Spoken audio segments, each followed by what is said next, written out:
राष्ट्रहित की बात को लेकर, जहां हम करेंगे हर एक अहम पहलू पर चर्चा, जहां जनता से सीधे सरोकार होंगे। जुड़िए अमन त्रिवेदी के साथ सोमवार से शनिवार रात 9 बजे।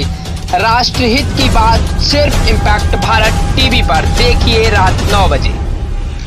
आज हम बात करेंगे ज्ञानवापी मामले की।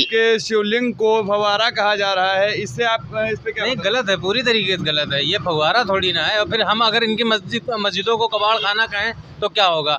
ये थोड़ी होना चाहिए। फव्वारा है, उसकी जांच होगी, और जांच करने कोई आवश्यकता नहीं है। भारत राष्ट्र है, यहाँ कड़कड़ में भगवान है। ठीक सुना दर्शकों, कड़कड़ में भगवान है। शोभित मिश्रा ने जो कहा हुआ है, हमारे दर्शक सुन रहे थे अभी, और हमारे सहयोगी आशीष मिश्रा ने जीरो ग्राउंड पर जाकर जब शोभित मिश्रा से जाना ज्ञानवापी मामले को लेकर अपडेट ली। पहले ही हम इम्पैक्ट भारत पर वो वीडियो दिखा चुके हैं। अब राष्ट्र की बात में सबसे बड़ा सवाल है अमन त्रिवेदी का, कौन है वो लोग जो सच के सबूत मिटाना चाहते हैं?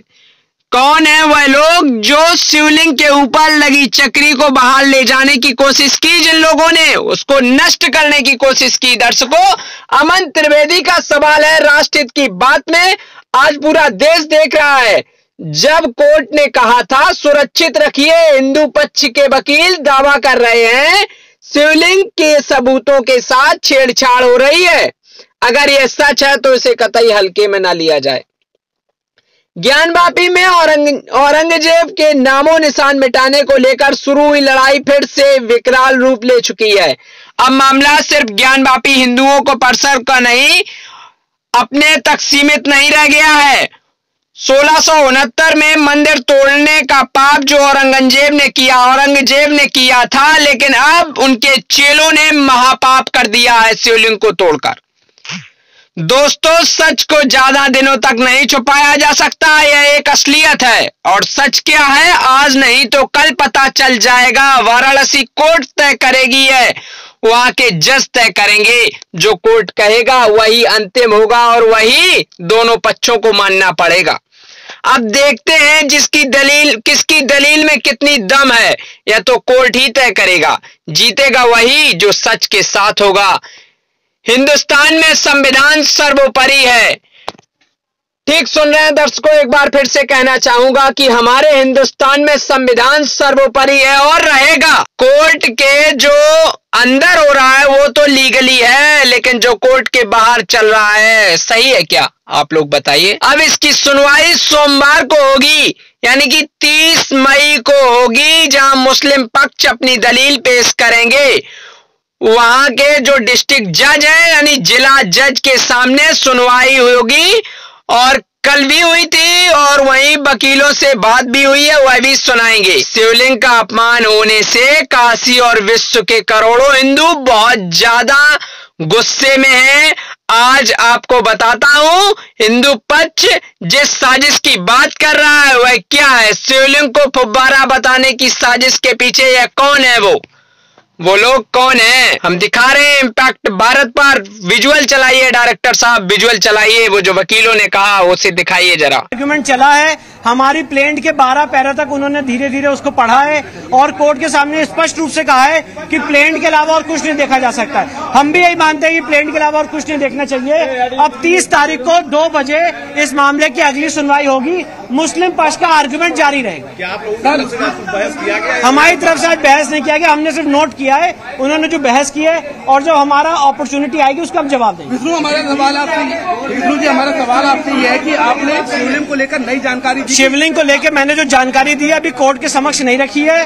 वो जब कमीशन की रिपोर्ट डिस्कस की जाएगी तब हम कोर्ट के सामने रखेंगे। अभी कोर्ट के सामने से मेंटेनेबिलिटी का इशू है, जिसपे मुस्लिम पक्ष ने बहस की है, और हम अपना प्रत्युत्तर देंगे जब हमें टर्न मिलेगा। एक बार वो बता दीजिए क्या जानकारी है? वो शिवलिंग को तोड़ा गया आपने? नहीं, बिल्कुल हमारा ये कहना है कि शिवलिंग को उसको छेद किया गया है, 63 सेंटीमीटर का छेद, और एक चक्री है जो उनके स्टोर रूम में मौजूद है, जो उन्होंने वहां से हटाने बढ़ाने की कोशिश की थी।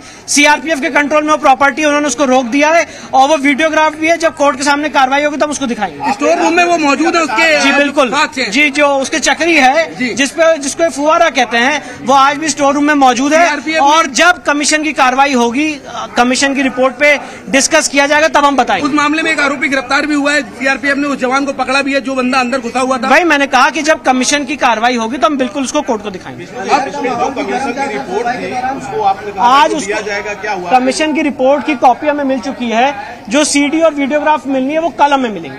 क्या 30 तारीख को जब आना जाए कि आपकी तरफ से बहस होगी? 30 तारीख को तो मुस्लिम पक्ष अपनी बहस करेगा। अगर वो खत्म करते तो हम तुरंत शुरू कर देंगे। अब ये तो अनुमान नहीं लगा सकते कि वो कितना समय लेंगे। जिस हिसाब से वो धीरे धीरे चल रहे हैं, ऐसा लगता है कि वो 30 तारीख को भी अपनी बहस की थी और वो चाह रहे थे कि जो वर्शिप एक्ट का जो है उसके मानक पे ये मुकदमा खरा नहीं उतरता है और एक संवैधानिक